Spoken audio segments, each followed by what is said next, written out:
إن الحمد لله نحمده ونستعينه ونستغفره ونؤمن به ونتوكل عليه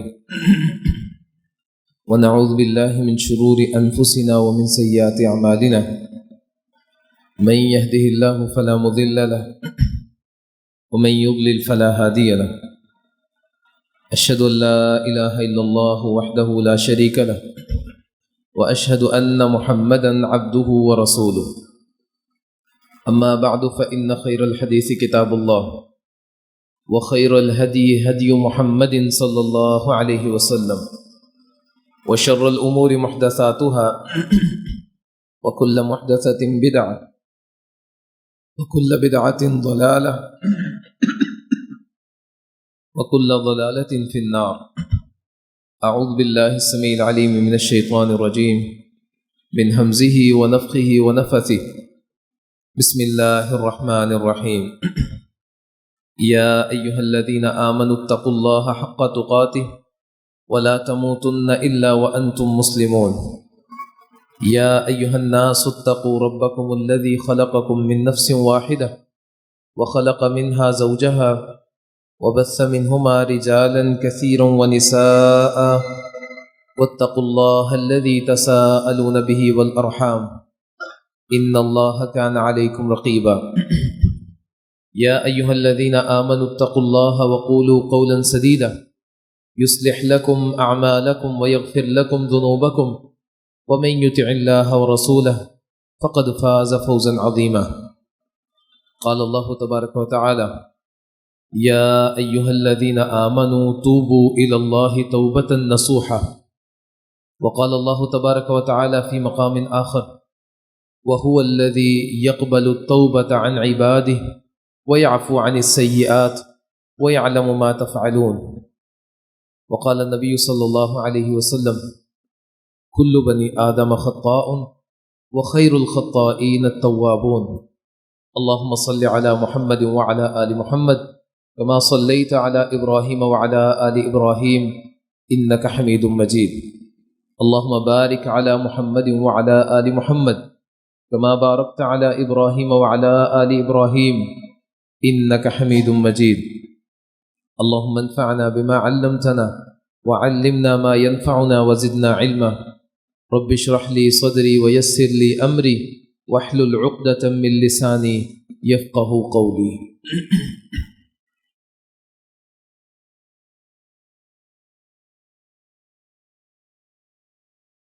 رمضان کا مہینہ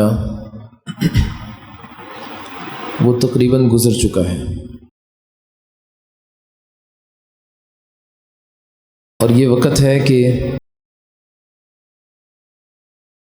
ہر شخص اپنا محاسبہ کرے کہ رمضان نے اس کو کتنا فائدہ دیا، یا اس بندے نے رمضان سے کتنا فائدہ حاصل کیا۔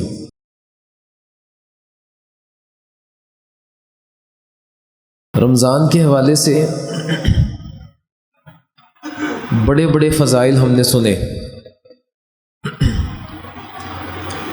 ان میں یہ بھی تھا کہ رمضان کے شروع میں جنت کے دروازے کھول دیے جاتے ہیں، جہنم کے دروازے بند کر دیے جاتے ہیں، اللہ کی رحمت جوش میں ہوتی ہے۔ لیکن آج کا سوال یہ ہے کہ ہر شخص اپنے گریبان میں جھانکے، اپنے ضمیر کو ٹٹولے، اپنے رمضان کے اعمال کو اور اپنی دل کی کیفیت، وہ جو رمضان سے پہلے تھی اور جو اب ہے، اس کیفیت کو دیکھ کر یہ اندازہ لگائے کہ وہ جو جنت کے دروازے اللہ نے کھول رکھے تھے، کیا وہ میرے لیے بھی کھلے ہیں، یا بس وہ کھلے تھے اور اس کے بعد بند ہو جائیں گے رمضان کے بعد؟ یا وہ جو جہنم کے دروازے اللہ نے بند کر دیے تھے، کیا میری ذات کے لیے بھی وہ بند ہوئے ہیں؟ کیا وہ جو فرشتے نے پکار کر کہا تھا کہ اے نیکی کرنے والے آگے بڑھ اور نیکیاں کر، کیا وہ فرشتے نے مجھے کہا تھا؟ کیا میں نے فرشتے کی اس پکار کو سنا تھا؟ یہ سب چیزیں اب یہ سوچنے کی ہیں کہ رمضان جب جا رہا ہے تو اس نے ہمیں کتنا فائدہ دیا. اور یقیناً جس کے دل میں ایمان موجود ہوتا ہے اس کو دین پر عمل کرنا، قرآن کریم کی تلاوت، محمد رسول اللہ صلی اللہ علیہ وسلم کے فرامین، اس کا ایک ایک لفظ اس کے دل پر چوٹ لگاتا ہے، اس کو جگانے کے لیے کافی ہو جاتا ہے. انما المؤمنون الذین اذا ذکر اللہ وجلت قلوبہم، مومن تو وہ ہوتے ہیں کہ جب اللہ کا نام لیا جاتا ہے، اس کا ذکر کیا جاتا ہے، وجلت قلوبہم، ان کے دل ڈر جاتے ہیں. وَإِذَا تُلِيَتْ عَلَيْهِمْ آيَاتُهُ زَادَتْهُمْ ایمانا، قرآن کے آیات کو جب تلاوت کیا جاتا ہے ان پر، ان کے ایمان بڑھ جاتے ہیں. وَعَلَىٰ رَبِّهِمْ يَتَوَكَّلُونَ، اپنے رب پر توکل و بھروسہ کرتے ہیں. الَّذِينَ يُقِيمُونَ الصَّلَاةَ، یہ وہ لوگ ہیں جو نمازوں کو قائم کرتے ہیں. وَمِمَّا رَزَقْنَاهُمْ يُنْفِقُونَ، اور جو اللہ نے ان کو رزق دیا اس سے یہ خرچ کرتے ہیں. اور یہ نشانیاں بیان کر کے کہا اولئک هم المؤمنون حقا، پکے سچے یہ مومن ہیں. لہم مغفرۃ، اللہ کے ہاں ان کے لیے مغفرت ہے، بلند درجات ہیں، ورزق کریم، اور عزت والی روزی اللہ تعالیٰ کی. یہ مومنوں کی صفات بیان کی گئی ہیں. ہر شخص یہ دیکھے کیا یہ صفات میرے اندر موجود ہیں یا پہلے نہیں تھی. رمضان میں اللہ سے معافی مانگی، توبہ کی، نیکیوں کا شوق بڑھ گیا، کیا اب یہ کیفیت ہے کہ رب کا نام لیا جائے تو میں ڈر جاتا ہوں، میرا دل لرز جاتا ہے، قرآن کو پڑھا جائے تو میرا ایمان بڑھ جاتا ہے، میرا رب پر توکل پہلے سے زیادہ رہتا ہے، میں اس میں استقامت اختیار کرنے والا ہوں.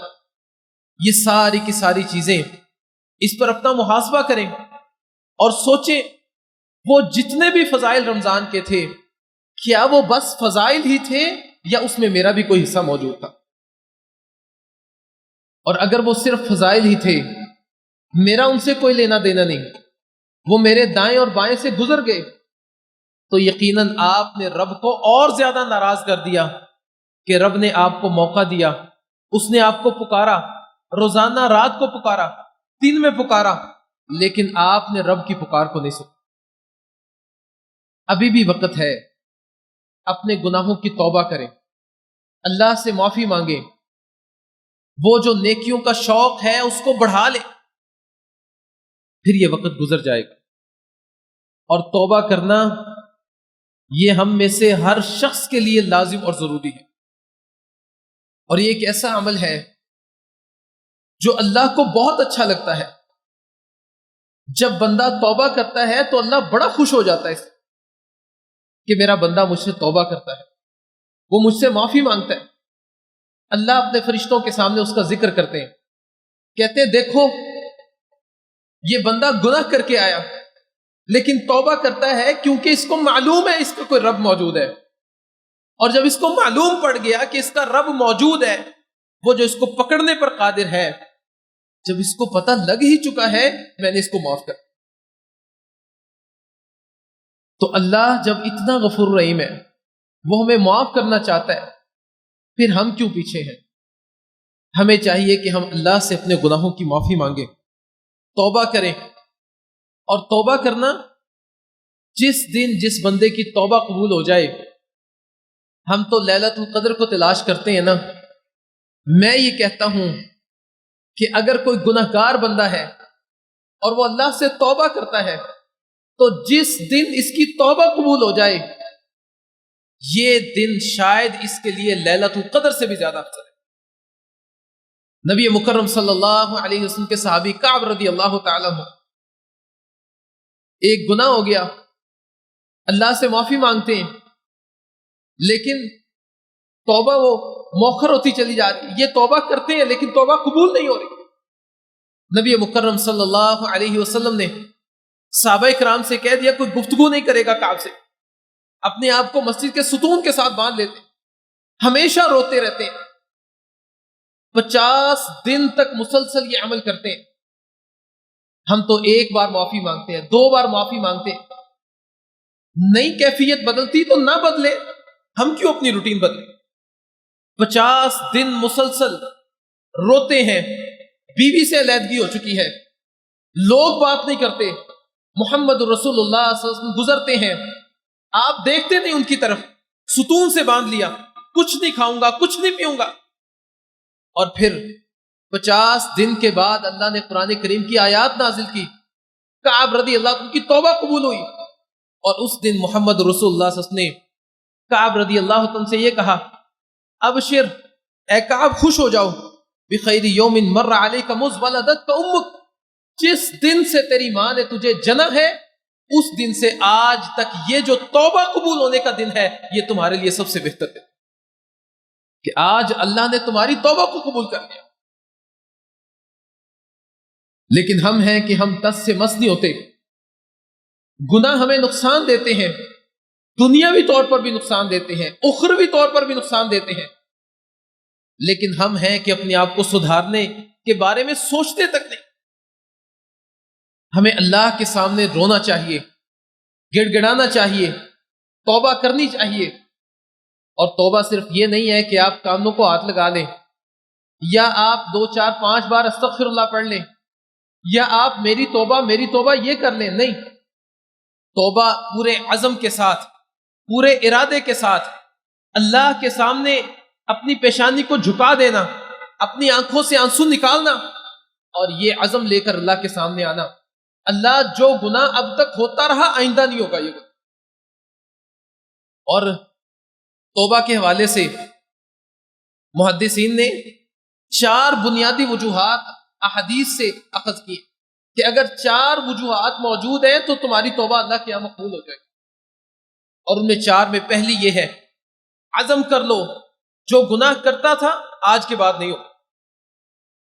دوسرے نمبر پر شرمندہ ہو جاؤ، اللہ کے سامنے گر جاؤ، گڑ گڑانا شروع کر دو، اللہ سے یہ کہہ دو، اللہ تیرے پاس بہت سارے لوگ ہیں جو تجھ سے توبہ کرنے والے ہیں، لیکن میرے مالک میرے پاس صرف تو ہے، میں کس کے پاس جاؤں؟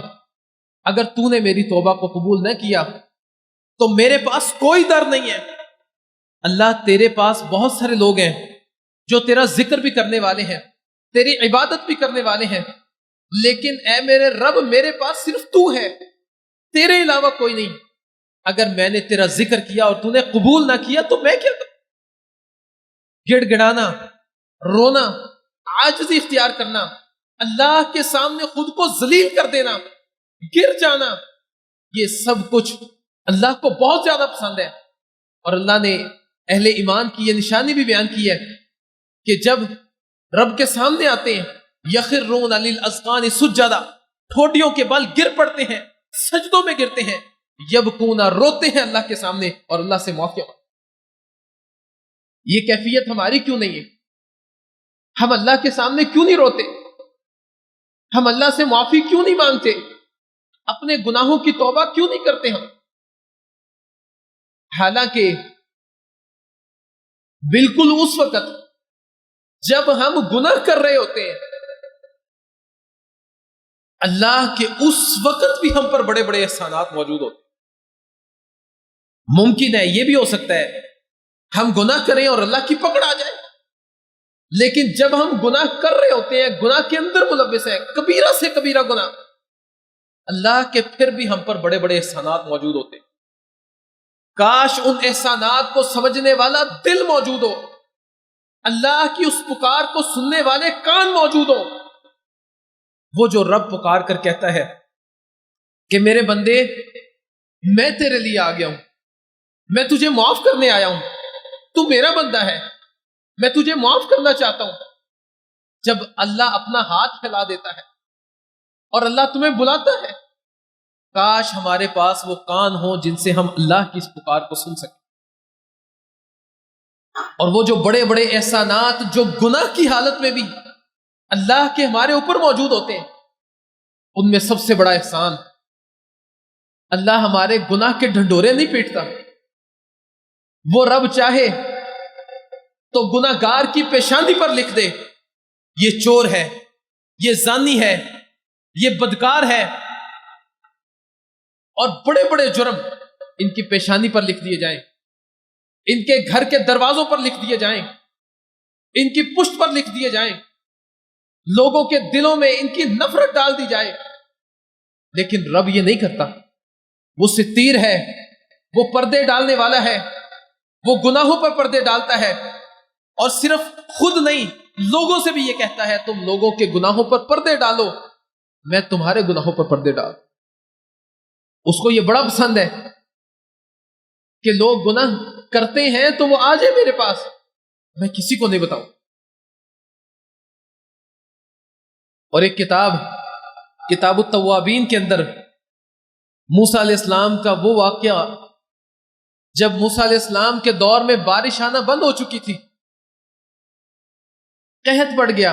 اللہ تعالیٰ نے موسیٰ علیہ السلام سے کہا کہ موسیٰ اپنی قوم کو لے کر نکلو، میدان میں نکلو اپنی قوم کو لے کر، اور اللہ سے دعا کرو اللہ تمہیں بارش دے. موسیٰ علیہ السلام نکلے، قوم کے لوگ موجود ہیں، اللہ سے دعا کرتے ہیں. اللہ کی طرف سے یہ وحی آتی ہے کہ اے موسیٰ تیرے اس مجمع میں ایک بندہ ایسا ہے جو 40 سال سے اللہ کی بغاوت کر رہا ہے. 40 سال سے رب کا باغی ہے، وہ مجرم ہے. جب تک وہ مجمع سے نہیں نکلے گا نا اللہ تمہیں بارش نہیں دے. موسیٰ علیہ السلام کہنے لگے اے وہ شخص جو رب کا باغی ہے، مجرم ہے، تو نکل جا ہمارے مجمع سے. کوئی نہیں نکلتا. پھر صدا لگاتے ہیں، پھر کوئی نہیں نکلتا. کچھ دیر کے بعد بارش آنا شروع ہو جاتی. اللہ یہ کیا ماجرا؟ ابھی تو نے کہا تھا کہ بارش نہیں ہوگی جب تک وہ مجرم تمہارے مجمع کے اندر موجود ہے. اللہ کہتے ہیں اس نے مجھ سے دوستی لگا لی، اس نے توبہ کر لی، اس نے معافی مانگ لی. 40 سال کے گناہوں کی توبہ اللہ ایک لمحے میں قبول کر لیتا ہے، لیکن وہ اپنے بندے کے اخلاص کو دیکھتا ہے. موسیٰ علیہ السلام کہتے ہیں اللہ تو مجھے بندہ تو دکھا دے کون ہے. اللہ کہتے ہیں جب وہ گناہ گار تھا تو میں نے نہیں بتایا، اب تو وہ میرا ہے، اب میں تجھے کیسے بتا دوں؟ اب میں اس کے گناہوں کے پردے کیسے چاک کر دوں؟ میں کیسے اس کو ذلیل کر دوں تمہارے سامنے؟ جب وہ گناہ گار تھا تب میں نے اس کو تمہارے سامنے ظاہر نہیں کیا. موسیٰ اب بھی میں اس کو تمہارے سامنے ظاہر نہیں کیا. یہ رب کا بڑا احسان ہے. ہم گناہ پہ گناہ کرتے چلے جاتے ہیں اور اللہ ہمارے گناہوں کے اوپر پردہ ڈالے. اور اگر اللہ ہمارے گناہوں سے پردہ اٹھا لے، ہمارے گناہ لوگوں کے سامنے آ جائے، اتنی شرمندگی، اتنی ذلت ہو کہ ہر 100 میں سے 90 بندے ویسے ہی شاید خودکشی کر کے مر جائیں، کہ اتنی ذلت اور رسوائی جو ہمارے گناہ. لیکن اللہ ہمیں ذلیل نہیں کرتا، کیونکہ رب انتظار کرتا ہے ہمارا. وہ اللہ ہماری موت تک، ہمارے آخری سانس تک ہمارا انتظار کرتا ہے. محمد رسول اللہ صلی اللہ علیہ وسلم بیان کرتے ہیں ان اللہ یبسط یدہ بالنہار، اللہ تعالیٰ دن میں اپنے ہاتھ کو پھیلا دیتا ہے. بالکل ایسے اللہ کے لیے کوئی مثال بیان نہیں کی جا سکتی، لیکن سمجھنے کے لیے میں یہ بیان کرتا ہوں کہ جیسے کسی شخص کو اپنے بیٹے سے بڑی محبت ہو اور وہ ایک مدت کے بعد اس سے ملاقات کرے، تو جیسے باپ اور ماں اپنے ہاتھوں کو پھیلاتے کہ تو آ جا میرے پاس، شاید یہ کیفیت تو لوگوں کی ہے اور خالق کی مثال مخلوق کے ساتھ نہیں دی جا سکتی. ان اللہ یبسط یدہ بالنہار، اللہ دن میں اپنے ہاتھ کو پھیلا دیتا ہے. لیتوب مسیء اللیل، تاکہ وہ بندے جو رات میں جرم کر چکے، گناہ کر چکے، اللہ کہتا ہے وہ بندے میرے پاس آ جائے. دن میں رب ہاتھ کو پھیلا دے. اور توبہ کا مطلب ہی واپس لوٹ آنا. ہمارے ہاں کچھ لوگوں نے لوگوں کو ورغلا کر ان کو گمراہی کے داندے پر لا کر کھڑا کر دیا. تیری توبہ قبول ایسے ہوگی، فلاں مزار پر چلا جا، فلاں بندے کے سامنے جا کر اپنے گناہوں کا اعتراف کر، فلاں کے سامنے جا کر ذلیل ہو جا. لیکن اللہ کسی اپنے بندے کو کسی کے سامنے ذلیل نہیں ہونے دیتا. اللہ کہتا ہے ڈائریکٹ میرے ساتھ تیرا تعلق ہے، تو میرے پاس ہے. بچہ اگر گھر سے دوڑ جائے، چلا جائے، ماں کے ساتھ وہ بدتمیزی کر کے جائے، ماں کو مار کر جائے، باپ کو تکلیف دے کر جائے، لیکن پھر اس کو حیا آ جائے، اس کو خیال آ جائے، وہ دوبارہ اپنے گھر کے دروازے پر آئے، چوکھٹ پر آ کر آنسو بھی بہا رہا ہو، کیا ماں یا باپ اس کو یہ کہیں گے کہ تو فلاں فلاں بندے کو لا، وہ تیری سفارش کرے تب ہم تجھے اندر آنے دیں گے؟ جب اس نے آنسو بہا دیے، وہ رو گیا، وہ واپس آ گیا، اس کو شرمندگی کا احساس ہو گیا، اب ماں اس کو گلے سے لگا لے. اور بندہ جب گناہ کرتا ہے وہ توبہ بھی نہیں کرتا، وہ واپس بھی نہیں آتا، لیکن اللہ پھر بھی ہاتھ کو پھیلا دیتا ہے، وہ پھر بھی پکارتا ہے. ہر دن اللہ پکارتا ہے گناہ گاروں کو، اور میرے گناہ گار وہ بندوں جو رات کو گناہ کر چکے، تمہارا رب ہاتھ پھیلا کر بیٹھا ہے، وہ تمہیں بلا رہا ہے، وہ صدا لگا رہا ہے.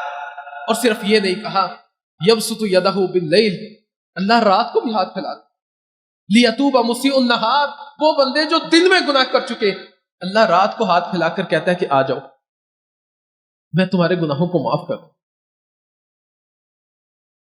اگر اس کے باوجود ہم اتنے غافل اور سست رہے کہ اللہ ساری زندگی دن میں بھی ہمارے لیے اپنے ہاتھوں کو پھیلائے، رات میں بھی ہمارے لیے اپنے ہاتھوں کو پھیلائے، راتوں کو اللہ پہلے آسمان پر آ کر صدائیں لگائے، لیکن پھر بھی ہماری موت واقع ہو اس حالت میں کہ ہم اللہ کے باغی اور مجرم ہو، اللہ کی قسم ہم سے زیادہ بدبخت ہو. پھر بھی رمضان کا اختتام اس حالت میں ہو کہ رب ہم سے راضی نہ ہے، ہم سے بڑا بدبخت کوئی نہیں. اللہ تو ہر رات میں، جیسے ہم پہلے بھی سن چکے، رمضان کی ہر رات میں اللہ صرف معاف نہیں کرتا لوگوں کو، اللہ کئی لوگوں کو جہنم سے آزاد کر دیتا. کیا ان لوگوں میں میرا شمار ہو چکا؟ یہ محاسبے کا وقت ہے. اپنے آپ کو ٹٹولیں، دیکھیں کیا میں نے رب سے توبہ کر لی؟ اور اگر آپ نے توبہ کر لی، توبہ قبول ہوئی یا نہ ہوئی، اس کی بھی نشانی ہے. سب سے پہلی نشانی اس کی، کیا آپ کی نیکیوں کا شوق بڑھ گیا آپ کے لیے؟ وہ جو نیکیاں آپ کیا کرتے تھے، شوق سے کرتے تھے، اس شوق میں اضافہ ہو گیا؟ آپ باقی لوگوں کی نسبت نیکیوں میں جلدی اور سبقت کرنے والے بن گئے؟ اگر بن گئے تو اللہ نے آپ کی توبہ کو قبول کر لیا. اور دوسری نشانی، کیا وہ گناہ جو آپ کرتے تھے، ان گناہوں سے نفرت ہو گئی آپ کو؟ وہ گناہ چھوڑ دیا آپ نے؟ اگر عزم کر لیا، ان سے نفرت ہو گئی، ان کو ترک کر دیا، چھوڑ دیا، تو پھر مبارک ہو، اللہ نے آپ کی توبہ کو قبول کر لیا، کیونکہ آپ کی نیکیوں کا شوق بھی بڑھ گیا، اور اللہ نے آپ کے لیے نیکیوں کی سہولت کو پیدا کر دیا، ہموار کر دیا، آسانی بنا دی اللہ نے آپ کے لیے. اب یہ اللہ کی طرف سے اس کا فضل اور کرم ہے کہ اس نے تمہارے دل کی کیفیت کو بدل دیا. لیکن اگر آپ گناہوں پر اڑے ہوئے ہیں، اس پر اصرار کرنے والے، تو پھر معاملہ بڑا خطرناک ہے. گناہ کا ہو جانا یہ غلط نہیں ہے، گناہ ہر بندے سے ہو جاتا ہے. کل بنی آدم خطاء وخیر الخطائین التوابون، آدم کا ہر بیٹا خطا کار ہے، گناہ کار ہے، لیکن ان گناہ گاروں میں بہتر وہ ہے جو گناہ کے بعد توبہ کر لیتے ہیں، اللہ سے معافی مانگتے ہیں. لیکن اس گناہ کے اوپر اڑ جانا، اس کو بار بار کرتے رہنا، یہ آپ کو اللہ کی رحمت سے دور کرتا ہے. اور مومنوں کی نشانی یہ بیان کی، والذین اذا فعلوا فاحشۃ او ظلموا انفسهم، اگر ان سے کوئی برائی ہو جاتی ہے، وہ اپنی جانوں پر ظلم کر بیٹھتے ہیں، فاستغفر اللہ سے بخشش طلب کرتے ہیں، اور ساتھ میں بخشش طلب کرنے کے ساتھ ساتھ ولم یصروا علی ما فعلوا، وہ جو گناہ کر چکے دوبارہ نہیں کرتے، اصرار نہیں کرتے، اڑتے نہیں ہیں اس کے اوپر، اس کو ترک کرتے۔ لیکن اگر ہم اپنے گناہوں پر اڑ جاتے ہیں، چھوڑنے کے لیے تیار نہیں ہیں، تو پھر یہ یاد رکھیں کہ گناہ آپ کو صرف آخرت میں نہیں، وہ آپ کو دنیا میں رہتے ہوئے بھی نقصان دیتے۔ آپ اس کو محسوس کریں یا نہ کریں، وہ دنیا میں رہتے ہوئے آپ کو نقصان دیتے، اور اس کی بہت ساری مثالیں موجود ہیں۔ جب بندہ گناہ کرتا ہے تو بلکہ امام ابن قیم رحمہ اللہ نے اس بات کو بڑے احسن انداز سے سمجھایا، کہنے لگے اگر کوئی بندہ زہر کا پیالہ پی لے نا، جتنا وہ پیالہ اس کو نقصان دے گا اس سے زیادہ کبیرہ گناہ ہے جو اس کو نقصان دے دے۔ یہ بات کر کے سمجھاتے ہیں کہ کہتے ہیں اگر کوئی بندہ زہر کا پیالہ پیے اور ساتھ میں یہ کہے مجھے کچھ نہیں ہوگا، اللہ بڑا غفور الرحیم ہے، کو بندہ اپنے سر پر پسٹل رکھے اور کہے میں گولی مارنے لگا ہوں مجھے کچھ نہیں ہوگا، اللہ بڑا غفور الرحیم ہے، کوئی بھی ایسے نہیں کرے گا۔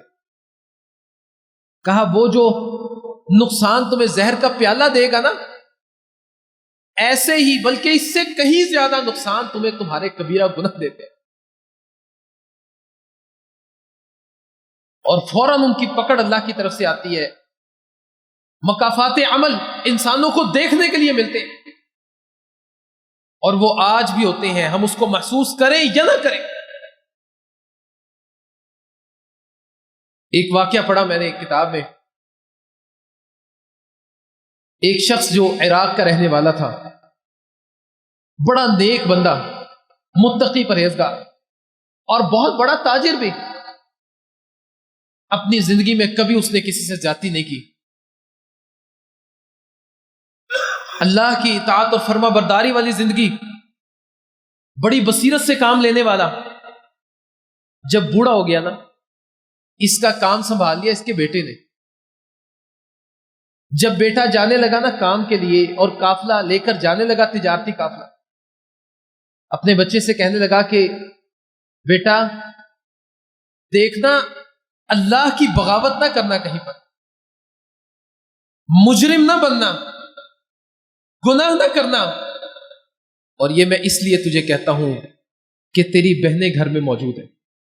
وہ تو ایک نئے شہر میں جا رہے ہیں، وہاں پر وہ گناہ کرے بھی تو کس کو معلوم، لیکن باپ کیا کہتا ہے؟ گناہ نہ کرنا، اللہ کی بغاوت نہیں کرنی، اور خیال کرنا تمہاری بہنیں گھر میں موجود ہیں۔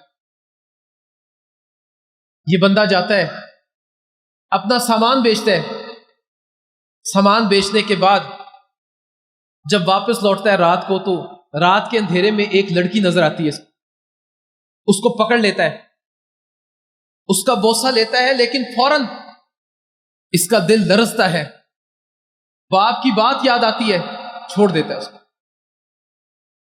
واپس آ جاتا ہے، دور سے اپنے گھر کو دیکھتا ہے تو باپ چھت پر بیٹھا اس کا انتظار کر رہا ہے، اس کی راہ کو تک رہا ہے۔ اور جب یہ گھر کے قریب آیا، کہا بیٹا کیا کر کے آئے ہو؟ ابا جان یہ کیا، اتنا مال فلان جگہ بیچا، اتنا فلان جگہ بیچا۔ کہا میں یہ نہیں پوچھتا تجھ سے، میں یہ پوچھتا ہوں کہاں جرم کیا تو نے؟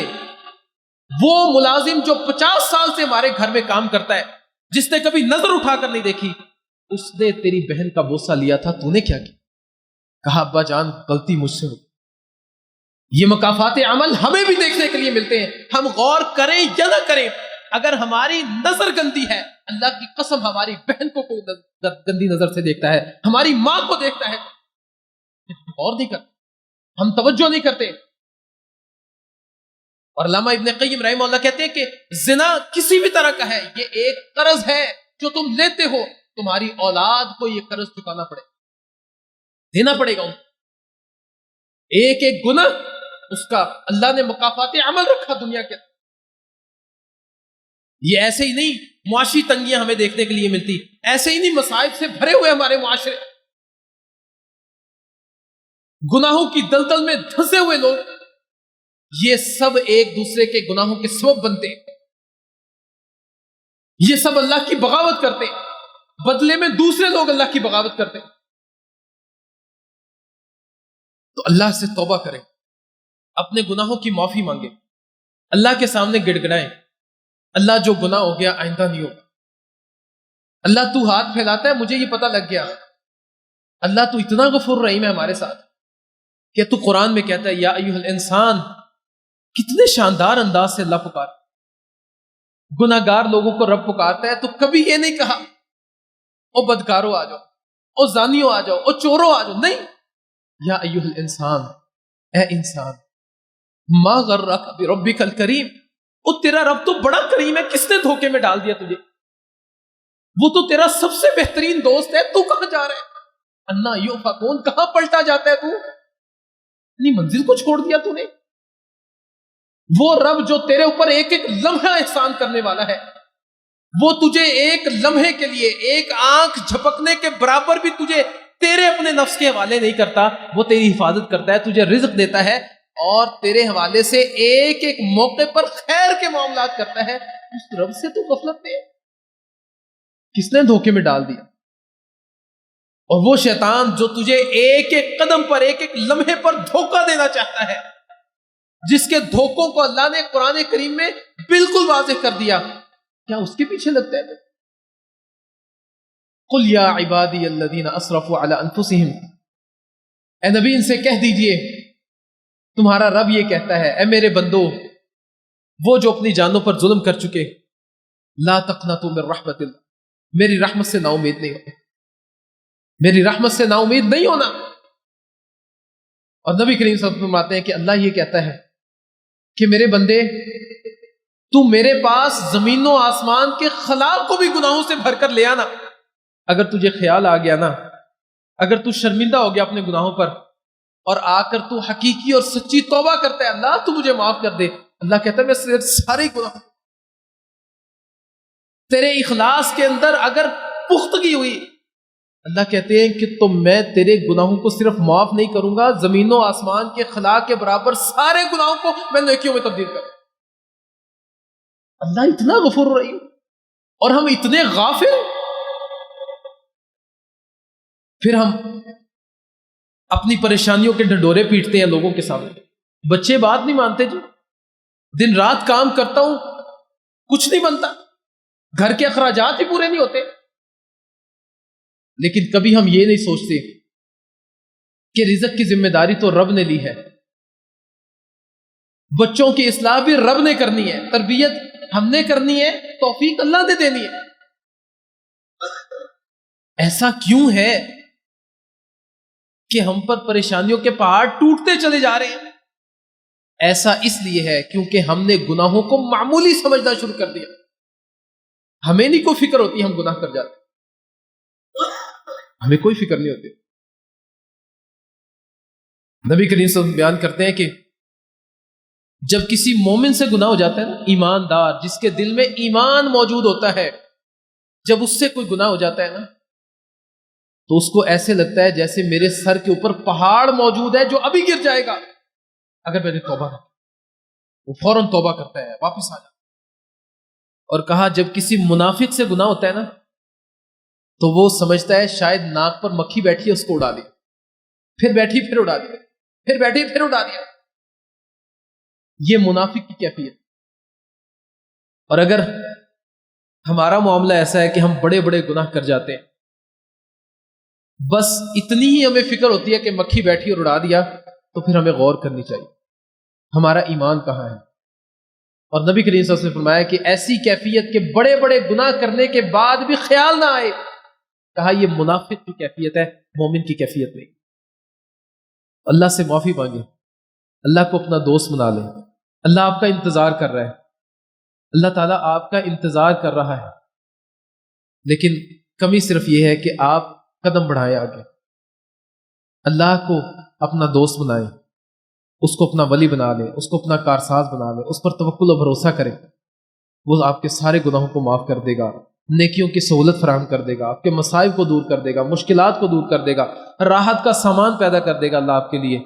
اور اگر اس کے برعکس آپ اللہ سے دور گئے تو اللہ آپ کو اپنی حفاظت تک سے نکال دے گا، اور پھر کوئی بھی وما لہم من دون اللہ من ولی ولا نصیر، پھر اللہ کے علاوہ کوئی ولی اور کارساز آپ کا دنیا میں نہیں ہوگا۔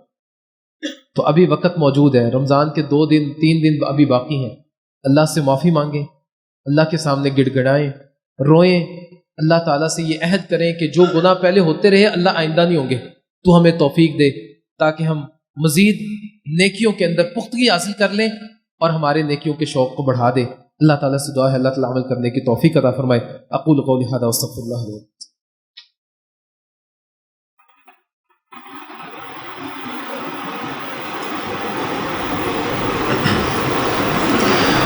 ان الحمد لله نحمده ونستعينه ونستغفره ونؤمن به ونتوكل عليه ونعوذ بالله من شرور انفسنا ومن سيئات اعمالنا من يهده الله فلا مضل له ومن يضلل فلا هادي له اشهد ان لا اله الا الله وحده لا شريك له واشهد ان محمدا عبده ورسوله۔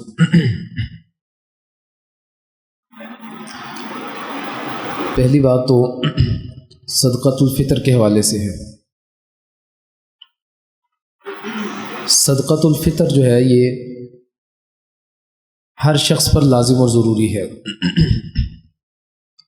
نبی مکرم صلی اللہ علیہ وسلم نے اپنی حدیث میں یہ بیان کیا کہ صدقۃ الفطر ہر غلام پر، ہر آزاد پر، ہر چھوٹے بڑے پر اور ہر مرد و عورت پر لازم اور ضروری ہے۔ اور محدثین نے ان حدیث کے تناظر میں یہ کہا کہ جس شخص کے پاس عید کے دن کا 2 وقت کا کھانا موجود ہے نا، اور کچھ مال اس سے اضافی ہے، وہ اپنا فطرانہ ادا کرے گا، صدقۃ الفطر دے گا۔ صدقۃ الفطر نبی کریم صلی اللہ علیہ وسلم نے اس کے حوالے سے صاع کی بات کی ہے۔ صاع یہ 4 مد، یعنی دونوں ہاتھوں کو ملا کر اگر کسی چیز گندم وغیرہ کو اگر بھرا جائے دونوں ہاتھوں میں، تو 4 بار آپ اپنے ہاتھوں کو بھر کر نکال دیں تو اتنا صدقۃ الفطر ہوتا ہے۔ اس میں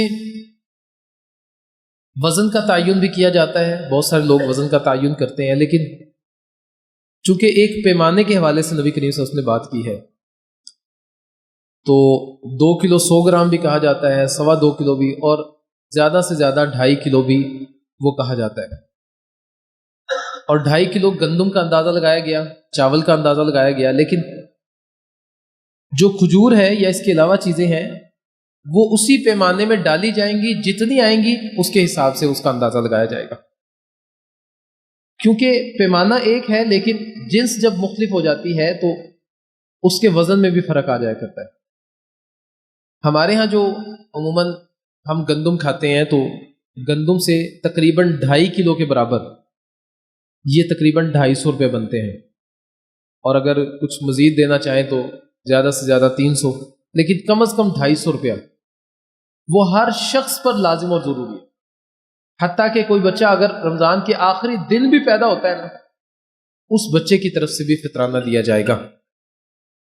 یہ فطرانہ رمضان کے آخری ایام میں بھی دیا جا سکتا ہے، اور اس سے زیادہ افضل یہ ہے کہ یہ فطرانہ جب عید کا چاند نظر آئے اس کے بعد آپ کسی مستحق فرد کے گھر میں پہنچا دیں، اور اس سے بھی زیادہ افضل یہ ہے کہ عید کے دن فجر کے بعد، عید کی نماز سے پہلے پہلے آپ ان لوگوں کے گھر میں فطرانہ پہنچا دیں۔ سب سے زیادہ افضل وہ لوگ جو آپ کے اپنے رشتہ دار ہیں، وہ سب سے زیادہ اس کے حقدار ہیں۔ اگر وہ مستحق ہیں آپ یہ فطرانہ ان تک پہنچائیں، بتانے کی ضرورت نہیں ہے کہ یہ فطرانہ ہے، آپ وہ ان کو دے دیں۔ لیکن اگر آپ کے رشتہ داروں میں کوئی آپ کو نظر نہیں آتا اور آپ کو کوئی بھی بندہ نظر نہیں آتا کس کو آپ فطرانہ دیں، اب آپ کسی ایسی جگہ دے دیں جو لوگوں تک پہنچا دے آپ کا فطرانہ عید کی نماز سے پہلے پہلے۔ اور اگر آپ عید کی نماز پڑھنے آئیں گے اور تب فطرانہ دیں گے تو وہ صدقہ شمار کیا جائے گا، پھر عید سے پہلے وہ پہنچایا نہیں جائے گا، کیونکہ مقصد یہ بیان کیا گیا ہے تاکہ وہ لوگ بھی تمہاری عید کی خوشیوں میں شامل ہو جائیں تمہارے ساتھ، اور جب پہنچے گا نہیں تو پھر وہ آپ کی طرف سے ایک عام صدقہ ہے، صدقۃ الفطر نہیں۔ تو اس لیے اپنے گھر کے افراد کے مطابق آپ صدقۃ الفطر نکالیں، سب سے پہلے اپنے رشتہ داروں میں دیکھیں، کون مستحق ہے اس کو پہنچائیں. یہاں پر آپ کے لیے ڈبل اجر ہوگا، ایک صدقہ کرنے کا اور دوسرا رشتہ داری کو ملانے کا. اگر کوئی نہیں ہے تو اب آپ باہر نکلیں، اب آپ کسی دوست احباب کو دے دیں، کسی مسجد میں آپ آ کر پوچھ لیں کہ کون مستحق ہے یہاں پر. تو مسجد کی انتظامیہ کو، مسجد کے امام کو یا مسجد سے متعلقہ لوگ جو ہیں ان کو پتہ ہوتا ہے. تو اس حوالے سے آپ ان لوگوں کے ساتھ اپنا تعاون کر دیں. بہت سارے لوگوں کو یہ شکوہ ہوتا ہے کہ جی سفید پوش نہیں ملتے، لیکن سفید پوش تو بہت سارے لوگ ہیں. آپ کسی بھی دکان پر سامان لینے جاتے ہیں تو اس دکان پر کام کرنے والا وہ بیچارہ 15-20 ہزار تنخواہ پہ کام کر رہا ہے، وہ سفید پوش نہیں ہے تو اور کون ہے؟ ایک بندہ اپنی ریڑھی کے اوپر کو تھوڑا سا کوئی سامان رکھ کر بیچ رہا ہے، وہ بیچارہ سفید پوش نہیں ہے تو کون ہے؟ اس کا گھر کی روٹی چل رہی ہے، خوشیوں میں شامل ہو جائے گا، کوئی اضافی سامان لے لے گا، بچوں کو کپڑے لے دے گا. تو اس لیے آپ دیکھا کریں، لوگوں کی ضروریات کو پورا کیا کریں. دوسرے نمبر پر مسجد کے حوالے سے، جیسے ہمارے گھروں کے بہت سارے اخراجات ہوتے ہیں، اسی طرح مسجد کے بہت سارے اخراجات ہوتے ہیں. اور یقیناً رمضان کے مہینے میں مسجد کے اخراجات مزید بڑھ جاتے ہیں، چونکہ لوگوں کی آمد و رفت بھی مساجد میں بڑھ جاتی ہے. ہونا تو سارا سال ہی ایسا چاہیے کہ مسجدیں وہ لوگوں کی آمد و رفت سے وہ پر رونق رہیں، لیکن چلے رمضان میں یہ لوگ آتے ہیں، اس طرح رمضان میں لوگوں کی آمد و رفت کی وجہ سے بھی اخراجات بڑھ جاتے ہیں، بجلی کے بل زیادہ ہو جاتے ہیں، باقی سارے معاملات ہوتے ہیں. اس لیے اس آخری جمعے میں آپ مسجد کے ساتھ بھی خصوصی تعاون کر کے جائیں گے انشاءاللہ. آپ اپنا تعاون پیچھے بھی جمع کروا سکتے ہیں، یہاں پر بھی کروا سکتے ہیں. اور اگر کوئی ساتھی اپنا فطرانہ جمع کروانا چاہے تو وہ شوال کا چاند نظر آنے سے پہلے پہلے وہ ہمیں جمع کروا دے تاکہ ہم کسی کو دے سکیں. اس کے بعد اگر آپ دیں گے تو وہ صدقہ شمار ہوگا، ہم نہیں پہنچا پائیں گے، کیونکہ ہر بندے کی اپنی مصروفیت ہوتی ہے. اور پھر عید کے دن ویسے بھی عید کی نماز کی مصروفیت ہوتی ہے تو ہم فجر کے بعد نہیں پہنچا پائیں گے. تو عید کا چاند جو ہے اس سے پہلے پہلے آپ اس کو پہنچا دیں. عید کی نماز انشاءاللہ ہم پورے 7 بجے ادا کریں گے، مسجد میں ہی 7 بجے ہم عید کی نماز ادا کریں گے. تو ساتھی وقت کی پابندی کریں. سبحان ربک رب العزت عما یصفون وسلام علی المرسلین والحمد للہ.